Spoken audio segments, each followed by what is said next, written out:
L'histoire commence lorsque le seigneur des démons convoque les 4 glorieux généraux d'élite de son armée. Le premier à être convoqué est Ulmandra, l'enfer. Le deuxième est Gnome, le bastion. Le troisième est Sylphide, l'archimage des tempêtes. Et le quatrième est quelqu'un qui, selon le seigneur démon, fera partie de la force et de la conviction de son armée. Il s'agit du nouveau général d'élite qu'il a choisi et qui l'aidera à conquérir le monde. Il s'agit d'une âme invoquée d'un autre monde qui exercera un contrôle puissant à l'étranger. Le seigneur des démons finit de convoquer son général d'élite et annonce l'arrivée de Dénosuke, le responsable de l'outre-mer. Un rapide retour en arrière montre que Dénosuke se considérait comme un simple employé insignifiant. Il était plein d'espoir lorsqu'il a commencé son premier emploi, mais tout cela s'est rapidement envolé dans la benne à ordures. Dénosuke a commencé à voir que ses collègues étaient tous promus alors que son travail n'était pas reconnu. Un jour, la situation s'est encore aggravée lorsqu'il a reçu l'ordre d'être muté à l'étranger. Tous ses collègues ont eu pitié de lui parce qu'il a été envoyé dans ce qui est considéré comme un cimetière pour les perdants. Dénosuke essaie de rester positif, mais il se rend vite compte que la centrale électrique où il est envoyé est un véritable gâchis et que les supérieurs s'en moquent. Il y avait une pénurie de matériel et de main-d'œuvre, mais son chef lui a dit qu'il ne pouvait pas gaspiller plus d'argent. Dénosuke a perdu plusieurs de ses employés, mais il a toujours cru qu'il pouvait faire avancer les choses et il a continué à travailler dur. Les difficultés le minent, mais les choses finissent par s'améliorer et les travailleurs reviennent. Son travail acharné a fini par porter ses fruits, car le succès de la centrale électrique a commencé à monter en flèche, mais Dénosuke a été horrifié d'apprendre qu'il allait être à nouveau transféré dans un autre pays. Il se demande pourquoi il fait tout cela, mais c'est alors que sa vie est interrompue par un scooter. De retour dans le présent, Dénosuke panique en réalisant qu'il est maintenant dans un autre monde. Il est choqué d'apprendre que quelqu'un connaît son nom, et le seigneur des démons lui révèle que Dénosuke est l'un des généraux d'élite de son armée, et qu'il est le grand responsable des opérations à l'étranger. Le seigneur des démons dispose de tout l'historique de Dénosuke, et il a été très impressionné. Il a vu comment Dénosuke a réussi à reconstruire la centrale électrique défaillante et a décidé qu'il serait digne de l'armée du seigneur démon. Bien sûr, Dénosuke est confus et terrifié, car rejoindre l'armée du seigneur des démons n'est pas une carrière qu'il a envisagée. Au lieu de gravir les échelons de la société, il a plutôt l'impression d'en tomber complètement. Le seigneur des démons perçoit son hésitation et lui révèle tous les avantages qu'il y a à devenir l'un de ses 4 généraux d'élite. Dénosuke recevra une rémunération et une autorité équivalente à celle des chefs de service de son ancien monde. Il pourra choisir ses subordonnés et aura même son propre bureau.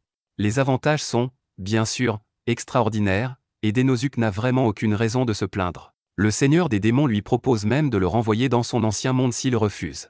Dénosuke est en admiration devant le seigneur des démons, qui respecte même les droits des travailleurs. Dénosuke devient déprimé lorsqu'il pense à la façon dont il était traité dans son ancien travail et dit qu'il n'était pas du tout apprécié par son patron.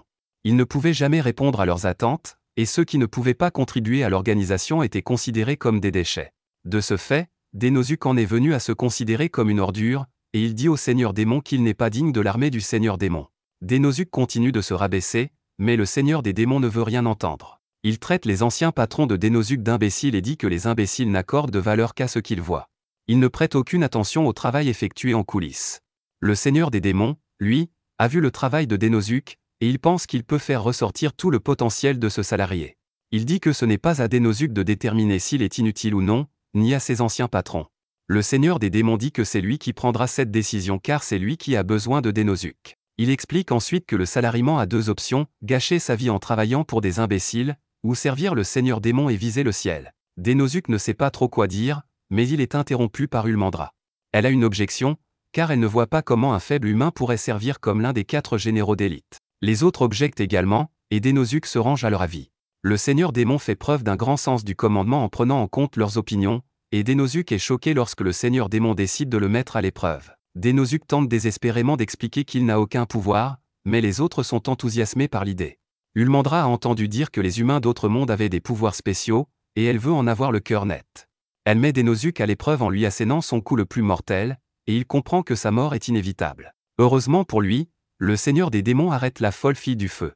Elle demande avec colère pourquoi elle a été arrêtée, et le seigneur des démons lui révèle que Dénosuke s'est évanoui sous le choc.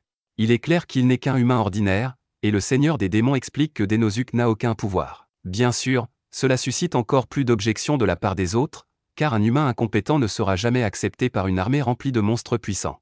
Il y a une lutte de pouvoir entre les démons et les demi-humains dans l'armée, et Dénosuke se ferait manger tout cru. Gnome accuse les démons d'être responsables de la lutte pour le pouvoir, mais Ulmandra accuse les demi-humains. Il y a clairement une lutte dans les rangs, mais c'est justement pour cela que le seigneur des démons veut que Dénosuke les rejoigne. Il ne veut pas de Denosuke pour son pouvoir, mais pour son ingéniosité. C'est à ce moment-là que Denosuke reprend conscience, tout en pensant que le coup de pied d'Ulmandra va le réduire en miettes. Le seigneur des démons répond que Denosuke n'a pas à s'inquiéter, qu'il ne veut pas de lui pour ses capacités physiques, et qu'il fera passer au salariement un examen approprié.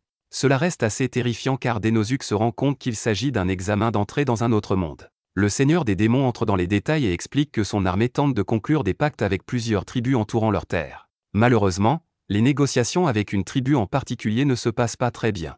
C'est pourquoi l'examen de Denosuke consistera à réussir à faire la paix avec la tribu des Minotaures. Grâce à ses talents de négociateur, Denosuke doit gagner la confiance des Minotaures et les accueillir au sein de l'armée des démons. Denosuke est choqué par ce changement soudain dans sa vie, et le seigneur des démons lui dit de demander à Ulmandra s'il a des questions. Malheureusement, Ulmandra ne l'aime pas beaucoup et elle est sûre que Denosuke ne réussira pas l'examen. Bien sûr, notre garçon n'a pas confiance en lui et se considère simplement comme un employé inutile qui ne sait pas utiliser la magie et n'a aucune capacité particulière. Cependant, il n'a jamais travaillé pour quelqu'un qui avait vraiment besoin de lui, alors Denosuke veut vraiment être à la hauteur des attentes du seigneur démon. C'est alors qu'ils arrivent dans la chambre du chef des Minotaures. Denosuke est terrifié par la signification de l'énorme porte, et Ulmandra l'avertit que les Minotaures sont féroces. Elle dit à notre garçon qu'il doit être prudent, sinon il sera piétiné à mort et transformé en tapis humain. Denosuke se dit qu'il doit faire de son mieux, mais tout s'écroule lorsqu'il voit à quel point le Minotaure est terrifiant. Le Minotaure est l'incarnation de la violence, et Denosuke s'imagine en train de se faire écraser. Ulmandra décide d'aider le pauvre salariement et lui montre comment se déroulent les négociations. Elle demande au grand et puissant Tarius d'écouter ce qu'elle a à dire, et Denosuke comprend qu'elle peut jouer le rôle de médiateur. Cependant, son optimisme s'envole lorsqu'Ulmandra se met à hurler sur Tarius. Il est clair qu'elle est une piètre négociatrice et Tarius retourne dans sa chambre. Ulmandra révèle que les négociations avec les Minotaures se déroulaient bien au début, mais que pour une raison ou une autre, Tarius a commencé à tout refuser. Ulmandra a essayé de mener à bien les négociations jour après jour, mais Tarius n'arrêtait pas de dire « non ». En plus de cela, il a commencé à apporter un tas d'ordures qu'il jetait dans sa chambre. Tarius fait beaucoup de bruit en se débattant dans sa chambre, et Ulmandra laisse Denosuke s'occuper du reste. Notre garçon est terrifié par la bête géante qui continue à s'agiter, et il décide d'aller se promener. Il doute sérieusement de pouvoir parler à Tarius, et il entend même Ulmandra le rabaisser après avoir échoué. À ce moment-là, Denosuke se retrouve étrangement dans un bar. Il demande, l'habituel, et pense qu'il est impossible de négocier avec quelqu'un qui ne le veut pas. À ce moment-là, Denosuke se rend compte qu'il a déjà rencontré une situation similaire. Un client ne cessait de lui dire non, et Denosuke était prêt à abandonner la négociation. Mais une fois qu'ils se sont regardés dans les yeux, ils ont fini par se comprendre. Denosuke a retrouvé confiance en lui et est déterminé à régler les choses. Nous voyons ensuite Ulmandra faire son rapport au seigneur des démons. Elle doute qu'un autre habitant de la planète puisse mener à bien les négociations, mais le seigneur des démons donne à Denosuke un peu plus de temps. Ulmandra va le voir, mais elle est choquée de trouver Denosuke en train de fouiller les poubelles. Denosuke explique qu'il veut avoir une conversation avec le Minotaure, mais Ulmandra pense que c'est impossible. La bête a une attitude très dure et n'a aucune envie de conclure un marché. Elle est cependant choquée lorsque Denosuke lui dit qu'elle abandonne trop tôt et que les négociations ne se déroulent pas bien parce qu'il doit y avoir un malentendu quelque part. La seule façon de réconcilier les choses est d'établir un contact visuel avec l'autre personne tout en construisant une relation de confiance. Notre garçon dit avec assurance à Ulmandra de le regarder pendant qu'il mène à bien la négociation, et elle est stupéfaite de voir sa transformation. Le lendemain, Ulmandra fait irruption dans la chambre et est choquée de voir que tout est en désordre. Elle craint qu'il ne se soit battu, mais Denosuke apparaît et elle lui reproche d'avoir semé le désordre. Elle se demande où est Tarius, et Denosuke lui révèle qu'il est en train de conclure un pacte avec le seigneur des démons. Ulmandra est complètement perdue, alors Denosuke explique que les Minotaures et l'armée des démons seront enfin alliés.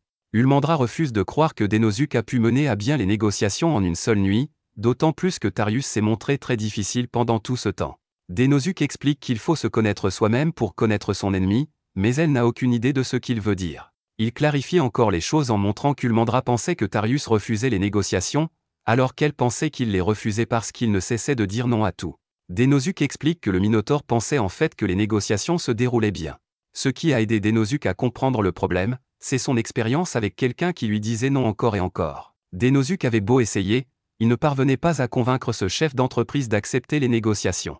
Plus il discutait des détails, plus l'homme devenait émotif. Ce n'est que lorsque Denosuke était prêt à abandonner que le patron a décidé de lui serrer la main.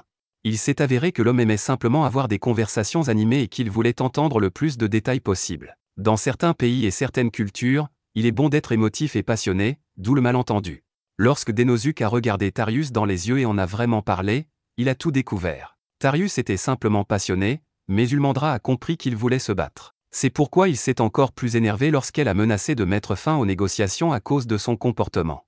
Par ailleurs, dans la tribu des Minotaures, la courtoisie veut que l'on apporte du foin dans la chambre lorsqu'on y séjourne. Les gentils Minotaures font cela pour s'assurer qu'ils ne cassent pas le lit de la maison, car ils sont très corpulents. Son foin a été confondu avec des ordures, si bien que Tarius a dû dormir par terre, et il manquait de sommeil. Il était très frustré et n'arrivait pas à exprimer ses sentiments de manière à ce qu'Ulmandra les comprenne. Ulmandra se rend compte qu'elle n'a pas fait l'effort de comprendre Tarius, mais Tarius en est également responsable. Ils s'excusent l'un l'autre et Tarius remercie Dénosuke pour tout. Au moment de se quitter, le Seigneur des démons explique que le succès de la négociation est dû au talent de Dénosuke, sa capacité à percevoir des choses que les gens ne perçoivent pas normalement. Le Seigneur démon déclare que Dénosuke a réussi le test et l'accueille comme nouveau membre des 4 généraux d'élite. Ulmandra ne doute plus du salarié et le Seigneur des démons lui dit de tendre le bras. Le Seigneur des démons lui donne un bracelet et lui dit qu'il servira de preuve qu'il est l'un des grands généraux. Le Seigneur des démons lui fait entièrement confiance et dit à Dénosuke de faire ce qu'il pense être le mieux et de faire ce qu'il croit être juste. Après que Dénosuke a remercié le Seigneur des démons, Ulmandra lève le bras vers lui. Furieuse qu'il ne comprenne pas ce qu'elle fait, elle lui dit de lever son bras à son tour. Dénosuke s'exécute, et les deux hommes se déclarent officiellement leur titre l'un à l'autre. Ulmandra explique que c'est ainsi que son clan accueille les nouveaux amis, mais elle redevient elle-même en lui disant qu'elle ne l'a pas encore pleinement reconnu. Les deux s'enfuient ensemble, et le Seigneur démon réfléchit au fait qu'un groupe qui se complète deviendra plus fort ensemble. Malheureusement, son armée est encore immature et incomplète. Cependant, Dénosuke sera leur lumière, et son éclat guidera l'armée pour qu'elle puisse vraiment briller. Plus tard, Dénosuke n'arrive toujours pas à croire qu'il a été amené dans un nouveau monde, mais il est encore plus étonné d'avoir son propre bureau. Il a été amené dans un petit pays, mais la chaîne de commandement dans l'armée du Seigneur démon est bien organisée. Dénosuke est très inquiet de sa situation, mais le Seigneur des démons est le seul à l'avoir reconnu. Pour cette raison, Dénosuke n'a d'autre choix que de faire de son mieux. Il va prendre l'air pour commencer sa journée, mais il se retrouve face à des chauves-souris terrifiantes. Dénosuke a l'intention de prendre son nouveau travail très au sérieux, ce qui signifie qu'il doit se comporter de manière convenable. Pour ce faire, il devra se présenter officiellement aux autres généraux. Sylphide est la première sur la liste, mais Dénosuke apprend que Sylphide est absente depuis un certain temps. Son assistante, Belinda, dit qu'elle transmettra le message et ferme la porte à notre garçon. Dénosuke ne se laisse pas décourager et passe au général suivant, mais Ulmandra l'interrompt. Le Seigneur des démons l'a convoqué parce qu'il y a une nouvelle commande. Cette fois, il s'agit de négocier une fusion avec la tribu des ogres. L'armée du Seigneur des démons est une force émergente, et pour qu'elle puisse se mesurer aux plus grandes puissances, elle doit coopérer avec les démi-humains. Parmi les démi-humains de la région, la tribu des ogres est particulièrement influente. Elle dispose d'une force militaire aussi puissante que celle du Seigneur démon et joue le rôle de leader pour les races environnantes. C'est pourquoi il se méfie de l'armée du Seigneur démon. Une alliance serait très bénéfique pour le Seigneur démon, mais les ogres pourraient aussi devenir des ennemis gênants. Le Seigneur des démons veut faire comprendre à Dénosuke qu'il s'agit d'une négociation de fusion avec une entreprise concurrente. Avant l'arrivée de Dénosuke, personne n'était en mesure de s'acquitter de cette tâche, tant elle est importante. Cependant, le Seigneur des démons est certain que Dénosuke est capable de s'acquitter de cette tâche. Il demande au salariement de démontrer au maximum ses capacités afin qu'il puisse convaincre les ogres. Dénosuke est heureux qu'Ulmandra lui propose de l'escorter, mais elle lui répond que c'est uniquement parce qu'elle s'inquiète lorsqu'elle n'est pas avec lui.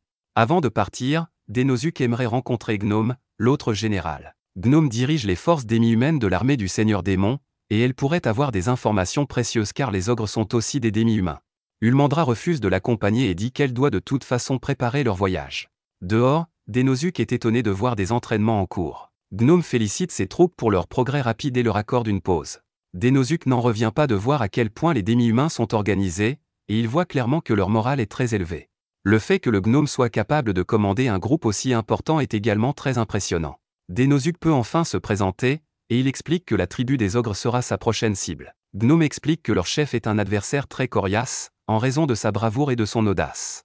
Il est considéré comme un dictateur impitoyable, mais Gnome dit que Dénosuke verra bientôt ce qu'il en est. Gnome prend un ton très sérieux lorsqu'elle dit à Dénosuke d'enlever quelque chose de son visage, et ses subordonnés se sentent mal à l'aise lorsqu'un démon se trouve à proximité. Dénosuke n'a aucune idée de ce dont elle parle et est choquée de constater qu'une Ulmandra très en colère se trouve derrière lui.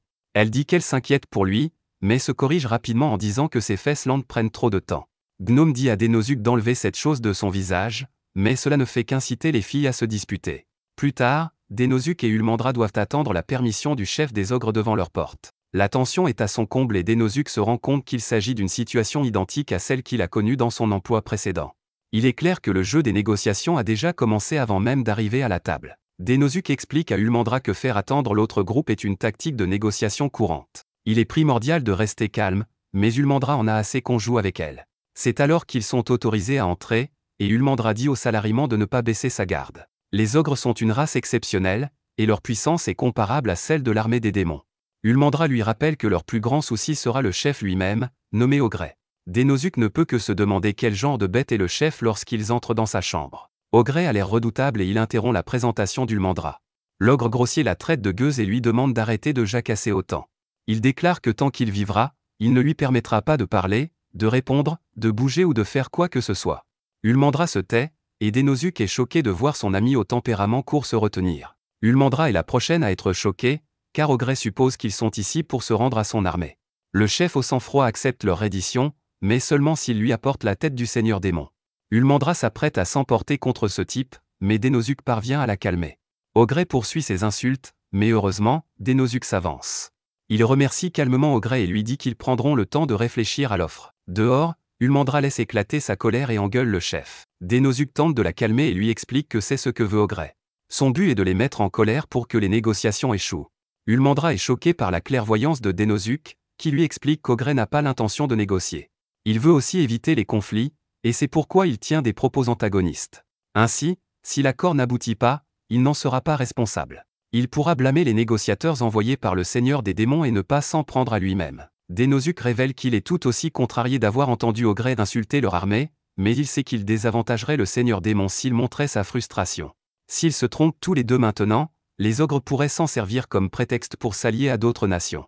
Ils pourraient même attaquer l'armée démoniaque. Il est clair qu'il n'y a pas de place pour les négociations pour l'instant, et essayer de les forcer pourrait nuire à la relation. Ulmandra s'excuse d'avoir perdu son sang-froid, mais Dénosuke dit qu'il est heureux qu'elle ait été là. Si elle n'avait pas été là, c'est lui qui se serait emporté. Malheureusement, ils ne savent toujours pas quoi faire face au refus d'Ogret de négocier. C'est alors que la fille de tout à l'heure se présente comme la fille d'Ogret, nommée Olulu. Ulmandra suppose qu'elle est là pour se battre, mais Olulu révèle qu'elle veut en fait faire descendre son père de son trône. Olulu les emmène chez un vendeur de nourriture et leur révèle que la tribu des ogres a des problèmes financiers.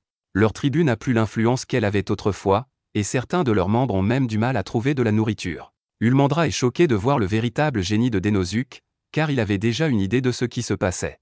Il s'est rendu compte que quelque chose n'allait pas lorsqu'il a vu que les armures des gardes semblaient délabrées et que le château était sombre et sans vie. C'est quelque chose qu'il a vu dans son ancien monde, lorsque les grandes entreprises étaient sur le déclin. Le style de gestion du haut vers le bas par une seule personne fonctionne bien parce que la chaîne de commandement est simple. Cependant, une fois qu'elle s'effondre, il est difficile d'y remédier. Olulu reconnaît que c'est exactement ce qui se passe. Le seul moyen de reconstruire la tribu défaillante est de s'appuyer sur l'armée des démons, mais Ogret refuse de l'écouter. Pour ne rien arranger, le chef est très malade. Il tente de faire bonne figure, mais il n'est plus dans la force de l'âge.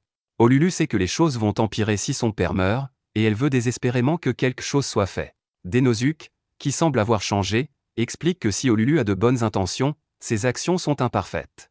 Il dit qu'un membre d'une organisation ne devrait pas parler facilement des affaires internes. Dénosuke lui conseille d'être plus prudente et Olulu le remercie de s'inquiéter pour elle. Bien sûr, Ulmandra n'apprécie pas cette petite conversation, et Olulu dit qu'elle n'en a parlé à Dénosuke que parce qu'elle savait qu'il était digne de confiance.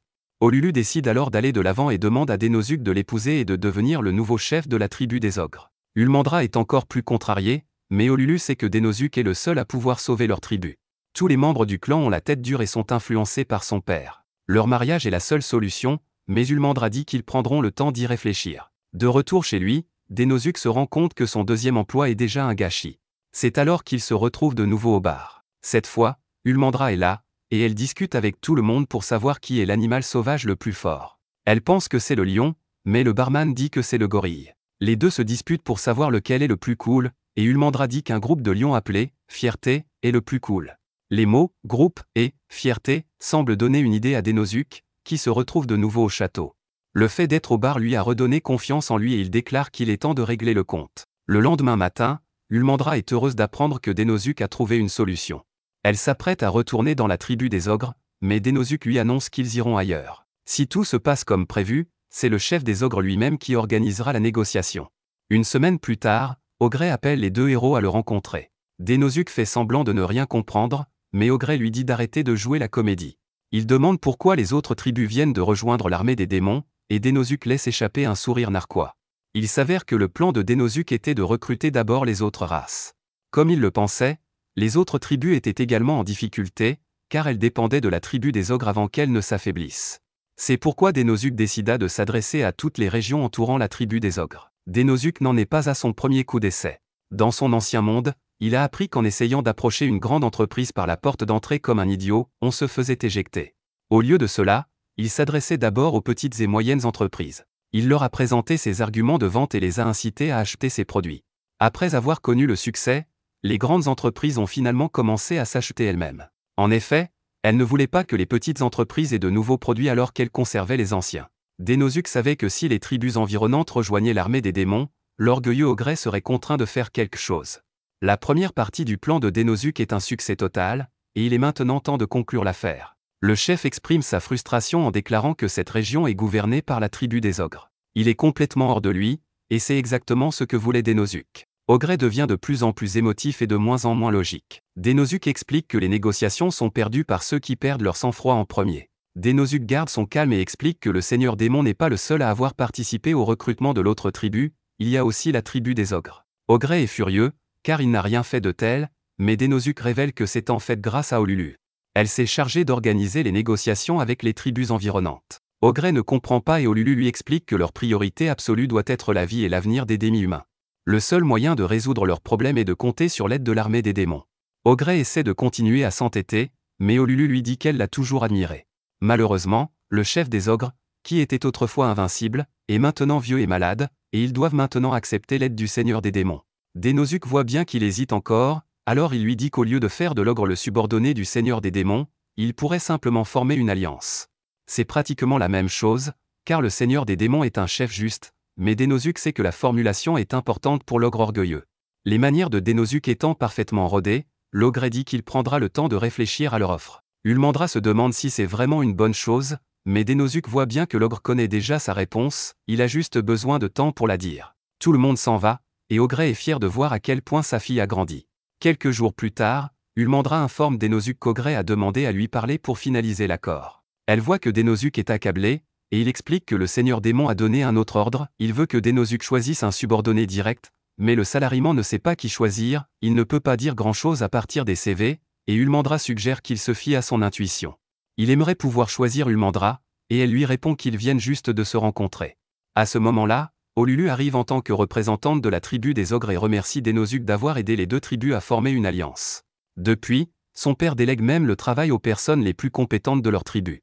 La tribu des ogres se porte beaucoup mieux maintenant, et elle propose à Dénosuke de lui rendre l'appareil de toutes les façons possibles. Dénosuke a la brillante idée de la faire travailler pour lui, mais cela contrarie beaucoup Ulmandra. Olulu accepte volontiers, mais Ulmandra qualifie Dénosuke de rival et lui dit qu'elle n'a pas l'intention de faire équipe avec lui. Dénosuke est au moins heureux de voir que l'armée du seigneur démon s'est considérablement agrandie après tout son travail. Mais tout n'est pas rose, chaque grand retour comporte toujours un risque. Plus tard, Ululu dit à Dénosuke qu'elle a déjà terminé la première mission qu'il lui a confiée. Elle a terminé les négociations avec une tribu d'ours-garous et a utilisé la stratégie que Dénosuke lui a enseignée. C'est alors qu'elle lui révèle qu'il va recevoir une récompense pour service distingué pour son alliance avec la tribu des ogres. C'est une grande affaire, et il y aura même une cérémonie de remise des prix. Dénosuke n'a jamais reçu de prix auparavant, et il imagine à quel point ce serait agréable. Ses rêves délirants sont interrompus par Almandra, qui a apporté le déjeuner. La soupe n'est pas très bonne, car elle est composée d'une plante appelée gym que Dénosuke n'aime pas beaucoup. Depuis qu'Ululu a repris une partie de son travail, Dénosuke a eu plus de temps pour se familiariser avec ce nouveau monde. Cette bouillie de gym aqueuse, qui n'est pas très appétissante pour lui, est en fait la nourriture de base de l'armée démoniaque. Dénosuke aimerait bien manger de la viande pour une fois, et Almandra l'entend. Elle déclare qu'il est temps d'aller chasser, mais Dénosuke est choqué d'apprendre qu'ils iront chercher eux-mêmes la viande qu'ils voulaient. Dans la forêt, Dénosuke est horrifié à l'idée d'essayer de trouver une bête magique. Almandra a reçu des rapports sur la présence de bêtes dans cette région et sur les 5 orques qui y vivent et qui ont été dévorés. Dénosuke n'est manifestement pas préparé à cela, mais Almandra lui rappelle la loi de la nature dans ce monde, les faibles sont tout simplement dévorés. Normalement, les orques de la région sont capables de se débrouiller seuls, mais ils doivent tous les deux les aider car la bête est trop forte. Dénosuke se rappelle que les démons mangent de la bouillie aqueuse parce qu'ils n'ont pas les moyens de se nourrir. Cela, ajouté au fait d'avoir affaire à des bêtes magiques, montre clairement que ce monde a plus de problèmes qu'il ne le pensait. À ce moment-là, Almandra trouve les précieux champignons que les ors ramassaient lorsqu'ils ont été attaqués. Son plan est d'attendre près d'eux que la bête apparaisse, mais ils n'ont pas à attendre longtemps. Le chien de l'enfer apparaît, et Denosuke est terrifié par les sons effrayants qu'il émet. Almandra explique qu'il s'agit d'un avertissement et demande à son fils de rester en arrière. Almandra donne un coup de pied dévastateur à la bête, et Denosuke peut voir qu'elle est une combattante expérimentée. La bête devient furieuse et lance un tas de pierres sur Almandra, et Denosuke est horrifié de voir à quel point il s'agit d'une force de la nature. Il reconnaît qu'Almandra est incroyable pour avoir esquivé l'attaque de la bête, mais il sait qu'il lui manque quelque chose de très important. Son style d'attaque serait parfait pour un raid dans un donjon, mais pour l'instant, leur objectif est de chasser pour se nourrir. Ce qui lui manque, c'est la capacité d'infliger des blessures mortelles. Ce sanglier est une machine à tuer, naturellement armé de cornes robustes, de griffes acérées et de crocs puissants. Les humanoïdes, eux, n'ont rien de tout cela et sont faibles en comparaison. Leur capacité à tuer est très faible, c'est pourquoi ils ont créé toutes sortes d'armes. Ils ont cherché au-delà d'eux-mêmes la capacité de tuer qui leur manquait. Il est certain qu'Almandra a dû s'en rendre compte également, et il ne comprend donc pas pourquoi elle n'a pas apporté d'armes. Heureusement, Almandra se rend compte que sa force brute ne fonctionne pas et qu'il est temps de commencer à essayer. Denosuke est stupéfait quand Almandra renforce son corps et se transforme. Elle explique que le sort qu'elle vient d'utiliser met un certain temps à se dissiper et qu'elle n'aime pas trop l'utiliser. Mais comme il n'y a rien à faire, elle dit à la bête de s'approcher d'elle. C'est ce que fait le sanglier, mais Denosuke est stupéfaite de voir qu'elle l'arrête net.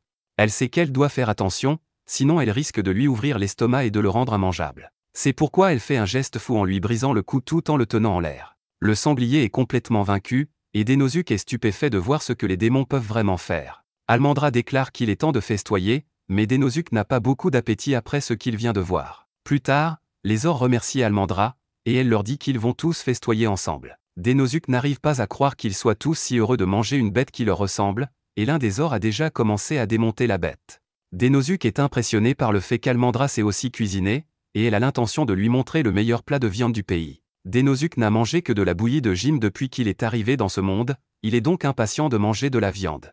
La fille démon explique qu'elle va la faire cuire sur une flamme nue, et Denosuke l'imagine en train d'utiliser un grill. Ce n'est pas du tout ce qu'elle avait en tête, car elle le fait cuire à l'aide d'une boule de feu.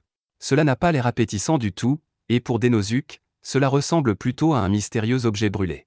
Almandra insiste pour qu'il l'essaie et Denosuke est horrifié par son goût épouvantable. L'amertume et l'âpreté se sont répandues dans sa bouche dès qu'il a mordu dedans. Le jus de viande huileux s'écoule et s'accroche à l'intérieur de sa bouche.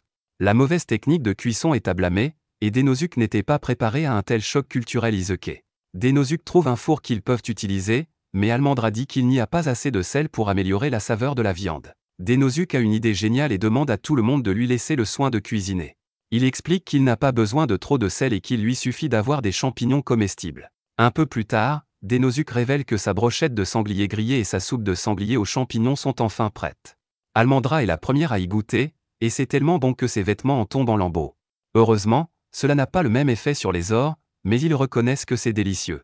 Ils ne parviennent jamais à obtenir une viande de sanglier aussi parfaite, alors Denosuke leur apprend. Il leur explique que la viande de sanglier est giboyeuse et qu'il est donc important de la tremper dans l'eau pour en éliminer le sang. Elle contient également beaucoup de graisse, c'est pourquoi il la fait cuire lentement et loin de la flamme pour éviter qu'elle ne brûle et pour éliminer l'excès de graisse. Il a ensuite réduit le goût de la soupe en raccourcissant le temps de cuisson. Almandra se demande si un général démon peut être fier d'être un si bon cuisinier, mais Denosuke pense que oui. On dit que les gens peuvent juger de la richesse ou de la pauvreté d'une nation en regardant ses habitudes alimentaires. Le fait d'avoir beaucoup de ressources facilite les essais et les erreurs, ce qui conduit naturellement à l'acquisition de connaissances. Almandra est insultée qu'ils disent que leur nation manque de connaissances parce qu'elle est pauvre. Mais elle lui donne raison.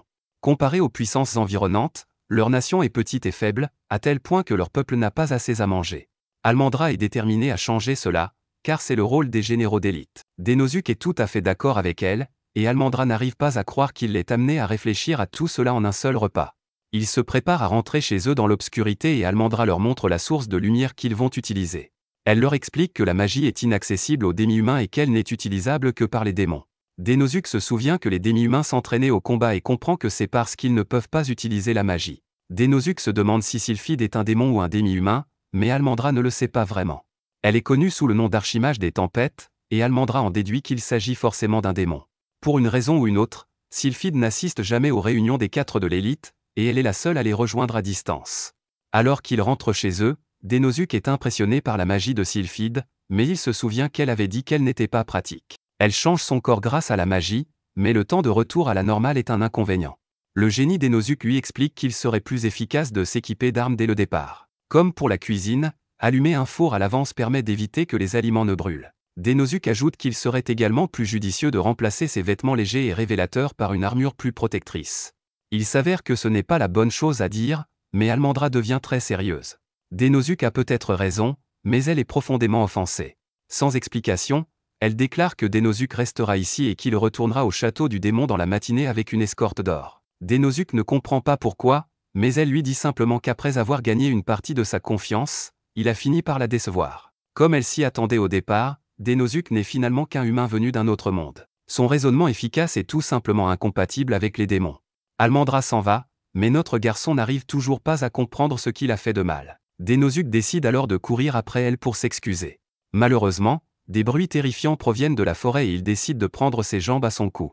Le lendemain, le seigneur des démons félicite Denosuke pour son excellent travail. Il se demande pourquoi ces deux généraux sont revenus séparément, et Denosuke s'écrie qu'il n'est pas digne d'être un général d'élite. Il s'excuse abondamment et déclare qu'un général d'élite qui perturbe les relations entre collègues n'est pas apte à servir. Il veut en assumer l'entière responsabilité et compte le faire en quittant son poste. Le seigneur des démons n'en a cure et demande simplement à Denosuke d'arranger les choses avec la fille démon.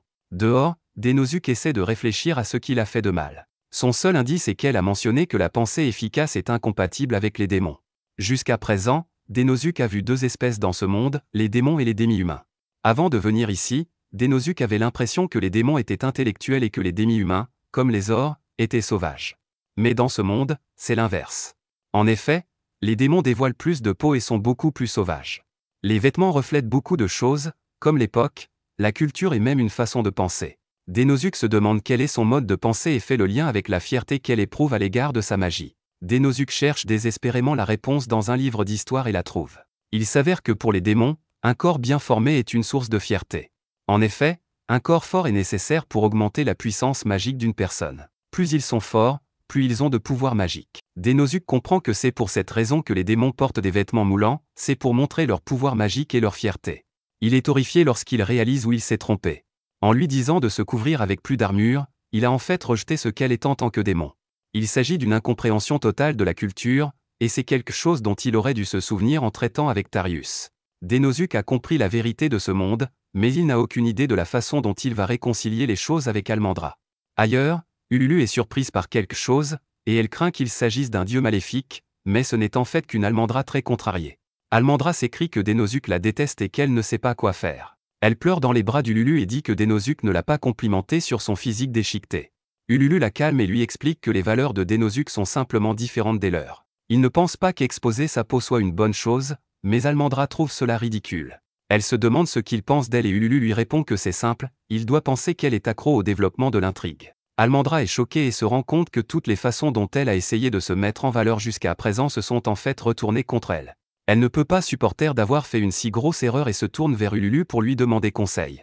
Ululu lui explique que Denosuke lui a dit quelque chose le jour où elle a commencé à travailler pour lui. Il lui a dit qu'il aimerait qu'elle se conduise librement et qu'elle n'ait pas peur des erreurs. Elle avait tendance à trop s'inquiéter, alors il voulait qu'elle travaille librement et qu'elle lui parle de tout. Cela lui a fait comprendre qu'elle pouvait lui faire confiance, tout comme Almandra. De retour au bar mystérieux, Denosuke savoure un repas parfait. Il n'en a jamais assez et le chef lui explique qu'il s'agit d'un plat fait maison. Denosuke ne l'a jamais vu sourire auparavant, mais cela fait germer une idée dans son esprit. Il a décidé qu'il n'était pas nécessaire de trop réfléchir. Il est important de comprendre la culture de l'autre, mais il y a autre chose de plus important. Nos deux héros se précipitent pour se retrouver, et ils y parviennent enfin. Denosuke a compris que la chose la plus importante est d'exprimer honnêtement ses sentiments. Denosuke ne perd pas de temps et crie qu'il trouve le corps d'Almandra magnifique. Dans le même temps, Almandra s'écrie qu'elle n'est pas accro au développement de l'intrigue et qu'elle voulait juste être complimentée. Une fois cette question réglée, Denosuke dit qu'il a toujours voulu complimenter son physique, mais qu'il n'a pas beaucoup de vocabulaire. Denosuke s'excuse d'avoir insulté sa culture et Almandra est impressionnée qu'il ait fait des recherches. Elle est touchée et s'excuse d'avoir essayé de lui imposer ses normes. Ils ont beaucoup appris l'un sur l'autre et Denosuke se demande si cela ferait d'eux des partenaires solides. Almandra est troublée et pense qu'il pourrait utiliser un moyen détourné pour lui avouer ses sentiments. Denosuke est heureux que les choses soient claires et qu'ils puissent continuer à travailler ensemble. Plus tard, lors de la cérémonie de remise des prix, le seigneur des démons remercie Denosuke, le responsable des opérations à l'étranger, d'avoir rendu son armée plus forte grâce à toutes les alliances. Cela ne fait que peu de temps, mais Dénosuke a déjà accompli beaucoup de choses. En reconnaissance de son succès, le seigneur des démons lui offre une pierre magique. Dénosuke est honoré, mais il explique qu'il n'aurait pas pu réussir seul. Almandra hurle de stupeur lorsqu'il se tourne vers elle, et Dénosuke déclare que le joyau leur appartient à tous les deux. Il se demande si elle va l'accepter, mais Almandra le traite d'idiot. Ululu est déçu par ce qu'elle voit, car il est clair que Dénosuke ne sait pas que, pour les démons, un homme qui donne une pierre magique à une femme est une demande en mariage. Almandra continue de s'emporter en souhaitant que Dénosuke soit plus romantique dans ce moment. Dénosuke, quant à lui, n'en sait rien. Ailleurs, une personne mystérieuse les observe. Pour une raison quelconque, elle semble heureuse de voir que Dénosuke s'est inséré dans l'armée du Seigneur Démon malgré son incompétence. Plus tard, Dénosuke est convoqué par le Seigneur des Démons. L'atmosphère est très sérieuse et Dénosuke se demande s'il a fait quelque chose de mal. Avant que le Seigneur des Démons ne puisse dire quoi que ce soit, Dénosuke s'excuse. Il est certain qu'il n'est pas digne d'être un général démon, mais il supplie qu'on lui donne une autre chance. Le Seigneur des Démons le calme et lui explique que le manque d'estime de soi de Dénosuke est un défaut. Le démon est en fait très satisfait de sa performance, et Dénosuke se dit qu'il apprécie beaucoup son nouveau patron. Le démon l'a appelé aujourd'hui parce qu'il veut connaître l'opinion de Dénosuke sur la relation entre les démons et les demi-humains. Dénosuke a appris qu'il y a une grande disparité entre eux. Les démons ont un énorme avantage car ils sont les seuls à pouvoir utiliser la magie, et cela semble donner un sentiment d'infériorité aux demi-humains. Le Seigneur des Démons lui répond qu'il a raison, le problème est que seules quelques espèces peuvent utiliser la magie. C'est pourquoi la nouvelle tâche de Dénosuke, qui semble impossible, est de trouver un moyen pour que n'importe qui puisse utiliser la magie. Cela permettrait aux demi-humains de se sentir inférieurs, mais Dénosuke fait remarquer qu'il n'est même pas capable d'utiliser la magie lui-même. La solution, ce sont les pierres magiques, comme celle que Dénosuke a reçue en récompense. Le Seigneur des Démons lui en donne une autre, mais celle-ci est vierge, et il laisse Dénosuke décider de son utilisation. Il lui révèle également qu'il va lui assigner un chercheur en magie, et que ce sera Sylphide, l'archimage des tempêtes. Le Seigneur des Démons a déjà pris ses dispositions, mais il prévient Dénosuke de ne pas prendre ce redoutable mage à la légère. Non loin de là, nous voyons qu'Almandra l'observe. Elle regarde ce que Dénosuke lui a donné et suppose qu'il doit vouloir s'installer avec elle. Dénosuke regarde la pierre magique et pense qu'il s'agit d'une puissance magique comprimée et cristallisée, façonnée par les démons.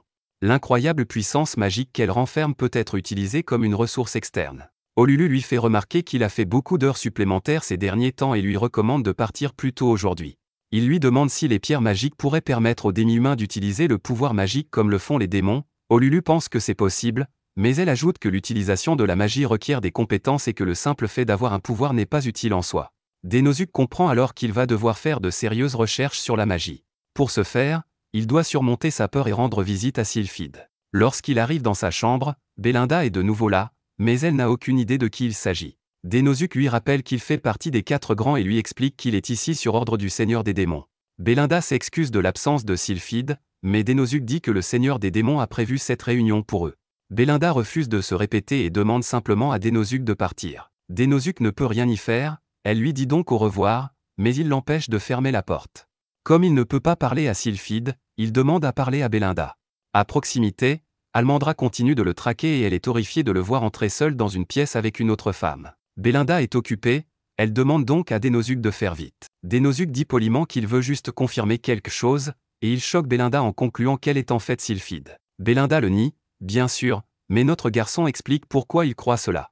La première chose qu'il a mis la puce à l'oreille, ce sont ses lunettes. Les démons considèrent le corps physique avant tout, il n'est donc pas logique qu'il se fie à quelque chose comme des lunettes. Cela signifie que ces lunettes doivent être fausses et qu'elles font simplement partie de son déguisement.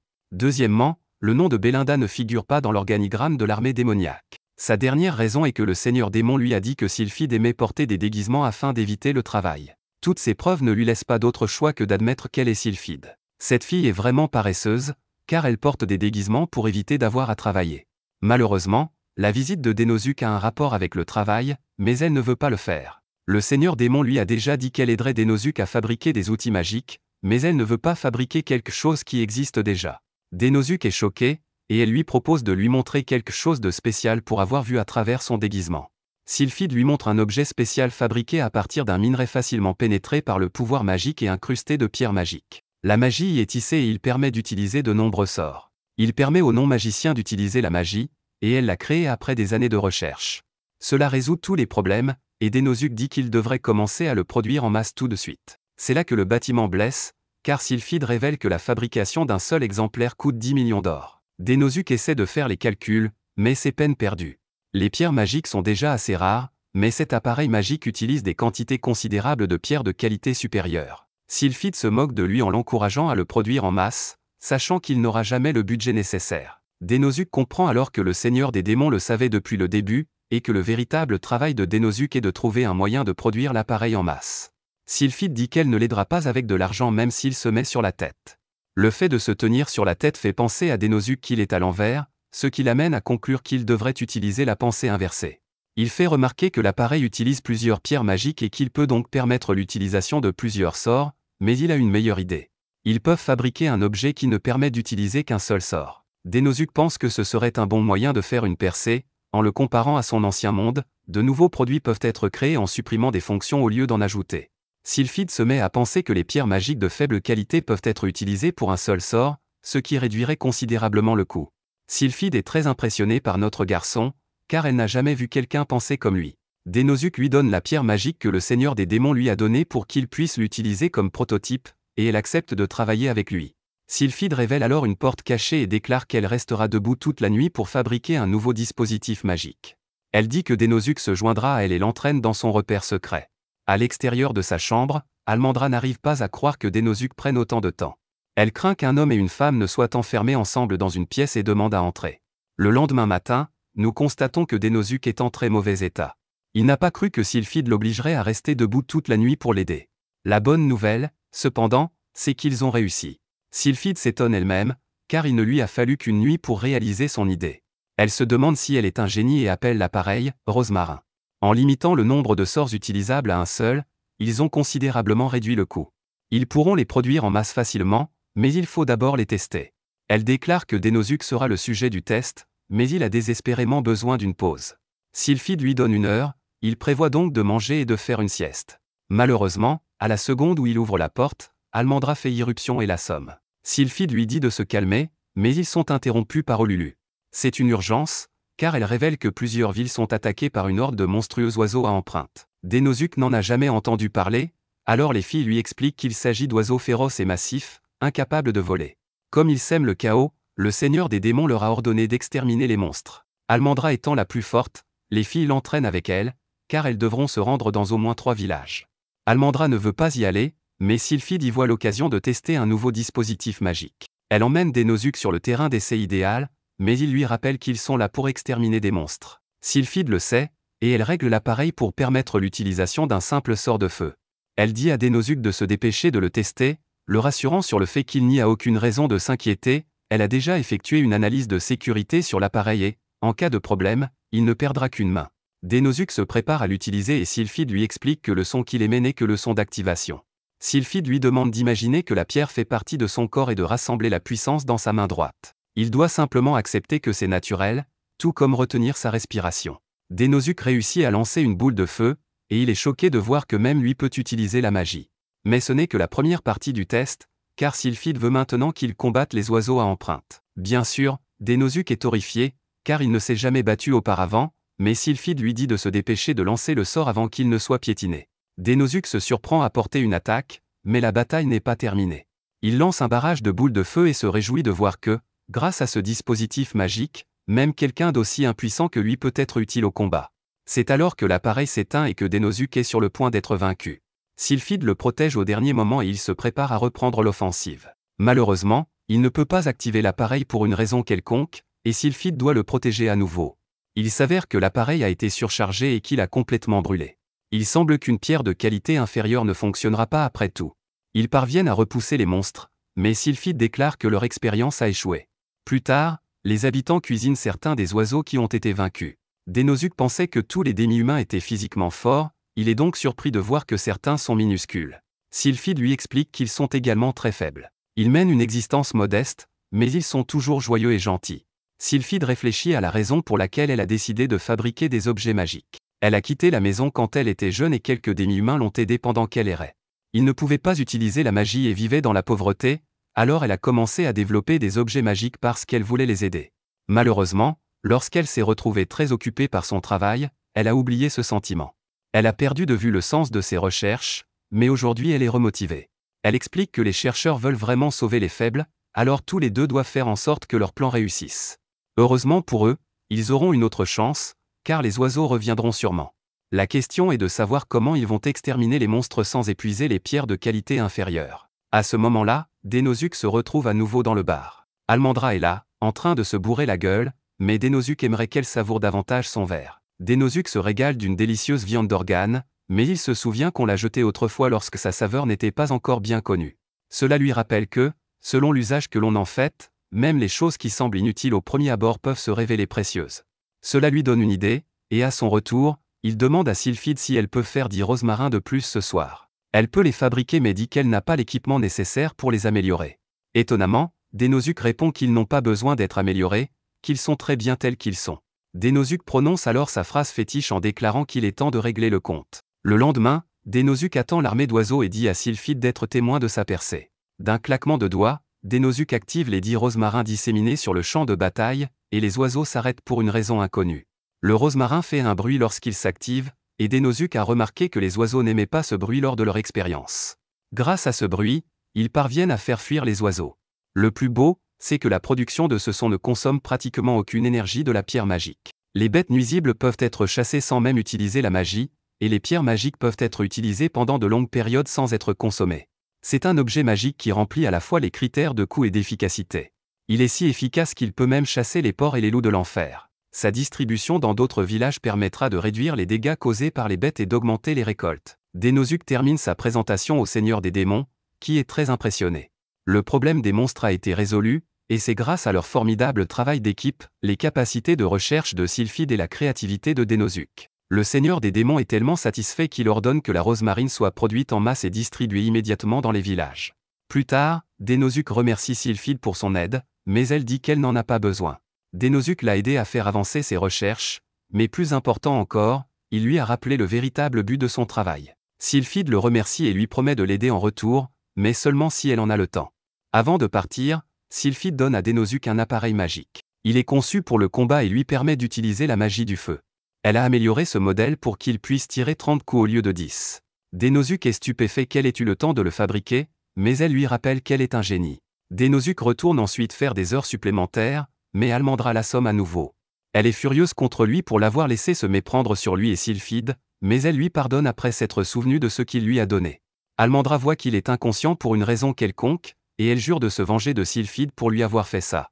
Merci d'avoir regardé mon récapitulatif. Abonnez-vous à la chaîne pour plus de vidéos.